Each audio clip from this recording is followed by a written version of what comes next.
counting is still underway for the 338 seats in the Canadian Parliament, but the predominant trend seems to indicate that Justin Trudeau will return as Prime Minister, but this time at the helm of a minority government.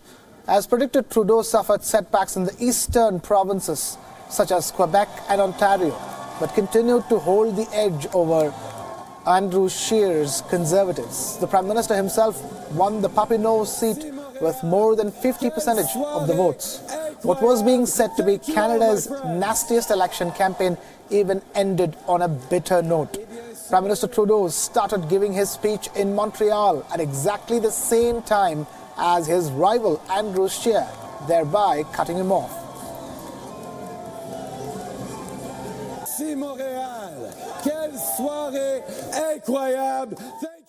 We will govern for everyone.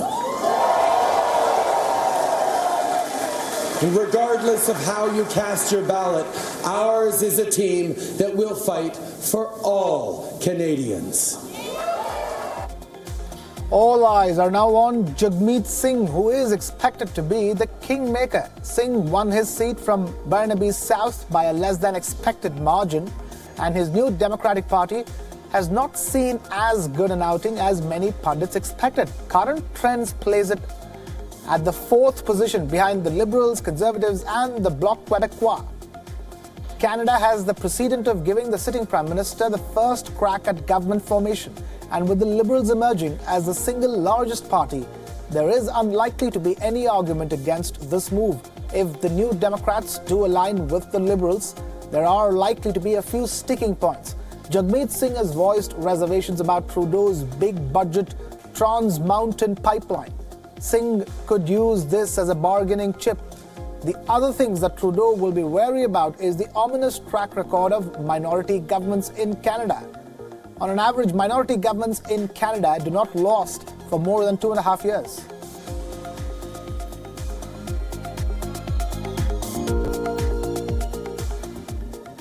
Now, even as Canadians await a complete picture on their political future, congratulatory messages have already started pouring in from across the world. US President Donald Trump congratulated Justin Trudeau on a hard-fought victory and said that he was looking forward to working with him.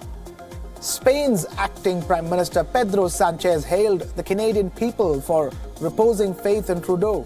Australia's Scott Morrison congratulated Trudeau, saying that he was looking forward to stronger ties between Canada and Australia.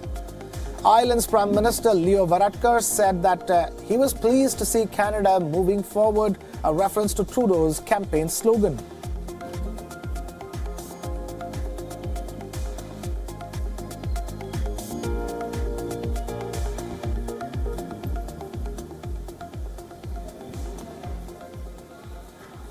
Sahir Khan, Executive Vice President, Institute of Fiscal Studies and Democracy, now joins us from Ottawa for more. Mr. Khan, first question to you. Trudeau has managed to secure 4 years despite the lingering criticism over the handling of a corruption inquiry and, of course, the blackface scandal.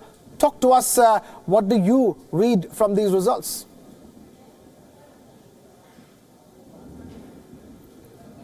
Well, the Trudeau government got a relatively strong minority government, and given the nature of the campaign, I think it's probably the best outcome they could have hoped for in the election. I think the Liberal government suffered from having a very ambitious mandate in 2015 and not resetting expectations with Canadians. And at the same time, dealing with some very significant regional economic structural faults in the country that were very hard to kind of paper over during the election. So for the Trudeau government, they're likely to face, which on average in Canada, 18 to 24 months of a minority government. And at that point, there's a chance that Canadians will go back to the polls.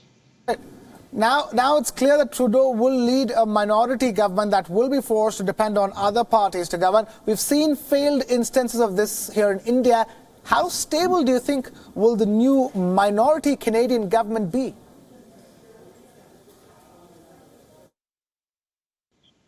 Yeah, it's a good question. I think there are two ways to look at it. One is the platform that they advanced during the election wasn't very ambitious.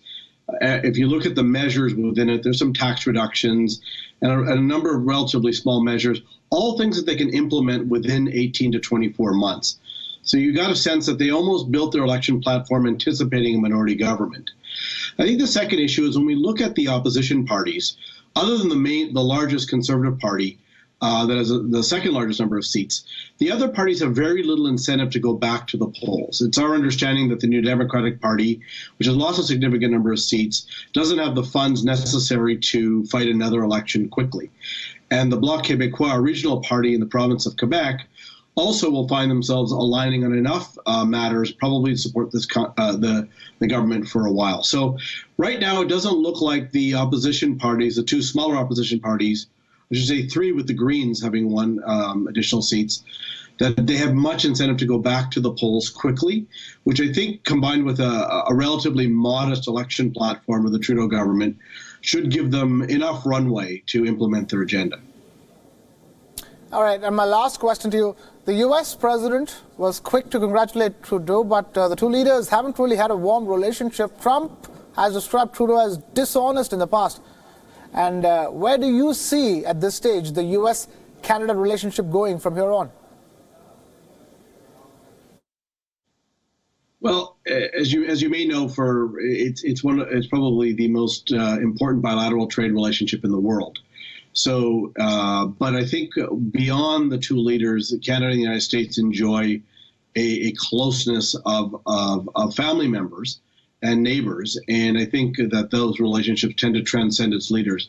On the other hand, there's every indication that Prime Minister Trudeau and President Trump, on a personal level, have a rapport enough that they can get things done. Trump is heading into re-election, and Trudeau is emerging with a strong minority. One would imagine that neither one needs additional conflict at this time.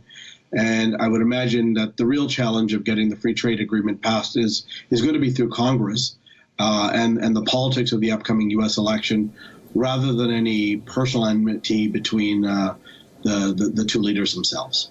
All right, we will leave it at that. Sahir Khan, Executive Vice President, Institute of Fiscal Studies and Democracy, joining us live from Ottawa. Thank you so much for joining us. We will govern for everyone.